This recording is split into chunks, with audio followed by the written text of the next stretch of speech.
انسان کی نظر گندی ہو، انسان کا اٹھنا بیٹھنا بولنا سب کچھ گندا ہو، جھوٹ بولتا ہو، غیبت کرتا ہو، یہی دل کے مردہ ہونے کی علامت ہے۔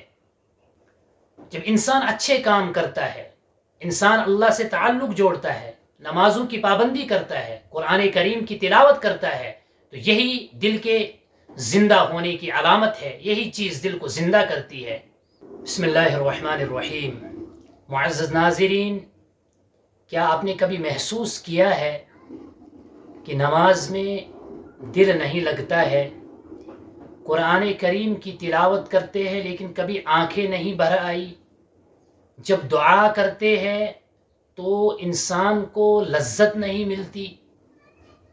اگر ایسا معاملہ ہے، آپ بھی اپنے اندر یہ علامات پاتے ہو، تو سمجھ لینا چاہیے کہ یہ دل کے مردہ ہونے کی علامات ہے، کہ آہستہ آہستہ ہمارا دل مردہ ہوتا جا رہا ہے۔ اب سوال یہ ہے کہ انسان کا دل کیسے مردہ ہوتا ہے اور انسان کا دل کیسے زندہ ہوتا ہے؟ سب سے پہلے ہم کو دل کی حقیقت سمجھنی چاہیے۔ بخاری شریف کی ایک روایت ہے، نبی علیہ السلام کا فرمان ہے کہ انسان کے جسم کے اندر ایک گوشت کا لوتھڑا ہے، گوشت کا ایک ٹکڑا ہے، جب وہ سدھر جاتا ہے تو پورا انسان درست ہو جاتا ہے، پورا انسان سدھر جاتا ہے، اور اگر وہ بگڑ گیا تو پورا انسان بگڑ جاتا ہے۔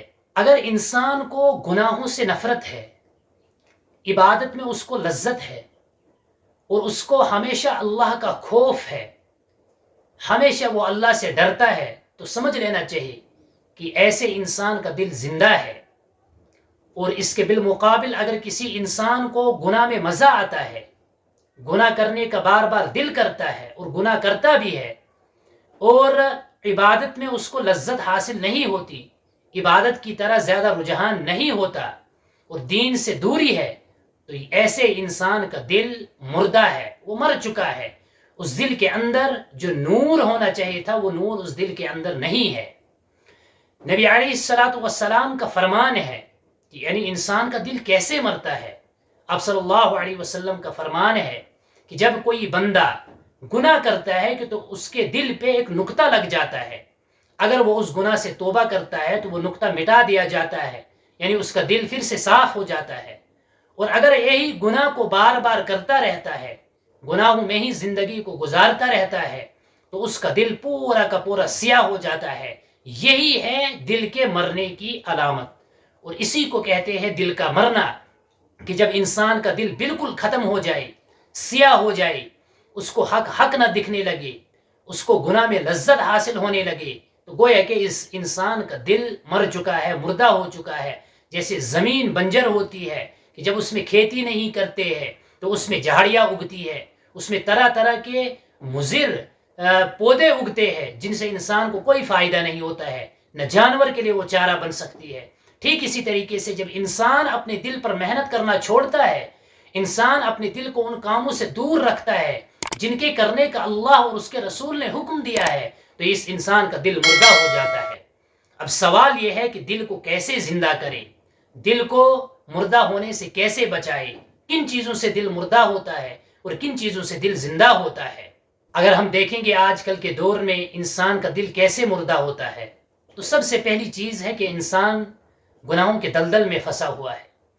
انسان کی حرام کمائی، انسان کی گندی نظر، جھوٹ بولنا، غیبت کرنا، اور آج کل کے دور میں خصوصاً موبائل کا غلط استعمال، یہ وہ سب چیزیں ہیں جو اللہ سے دور کرتی ہے اور ہمارے دل کو سیاہ کر دیتی ہے۔ اس کے بالمقابل انسان کا دل زندہ کیسے ہوتا ہے؟ تو اس کے لیے انسان کو سب سے پہلے توبہ کرنی ہے، اس مردہ دل کو زندہ کرنے کے لیے، کہ اللہ کے سامنے اپنے ان ایک ایک گناہ کو یاد کر کے رونا ہے جو ماقبل میں ہوئے ہیں، اور ایسی توبہ جس کو قرآن نے توبۃ نصوحہ کہا ہے، کہ ماقبل کی خطاؤں پر انسان کو ندامت اور شرمندگی اور آئندہ گناہ نہ کرنے کا عزم اور مصمم ارادہ کہ آج کے بعد کبھی بھی مجھ سے گناہ نہیں ہوگا، اور نماز اپنے وقت پر ادا کرنی، قرآن کریم کے ساتھ تعلق جوڑنا اور کثرت سے استغفار کرنا، یہ وہ سب چیزیں ہیں جن چیزوں سے ہمارا دل درست ہو جائے گا، جن چیزوں سے ہمارے دل کے اندر ایک نورانیت آئے گی اور ہمارے دل کے اندر وہ لذت آنی شروع ہو جائے گی، جو لذت انسان کو نماز سے حاصل ہوتی ہے، قرآن کریم پڑھ کر حاصل ہوتی ہے۔ یہ سب چیزیں تب حاصل ہوگی جب انسان گناہوں سے توبہ کرے گا اور اللہ کی طرف رجوع کرے گا، نیک کام کرنے کی کوشش کرے گا۔ تو آئیے آج ہم توبہ کرتے ہیں۔ استغفر اللہ تعالی ربی من کل ذنب واتوب الیہ، استغفر اللہ العلی العظیم۔ ہم سب مل کر توبہ کریں گے اور ماقبل میں جتنے بھی گناہ ہوئے ہیں ان پر ندامت اور شرمندگی کا اظہار کریں گے اور آئندہ گناہ نہ کرنے کا ارادہ عزم مصمم کر لیں گے، تو ہمارا دل بدل جائے گا، ہماری دنیا بھی بنے گی اور ہماری آخرت بھی بنے گی، چونکہ یہ دنیا انسان کے لیے کھیتی کے مانند ہے۔ یہاں پر انسان جیسا بوئے گا ویسا پھل آخرت میں کاٹے گا۔ اللہ رب العزت سے دعا ہے کہ ہمیں حق پر چلنے کی اور حق کو سمجھنے کی توفیق عطا فرمائے۔ آمین برحمتک یا ارحم الراحمین۔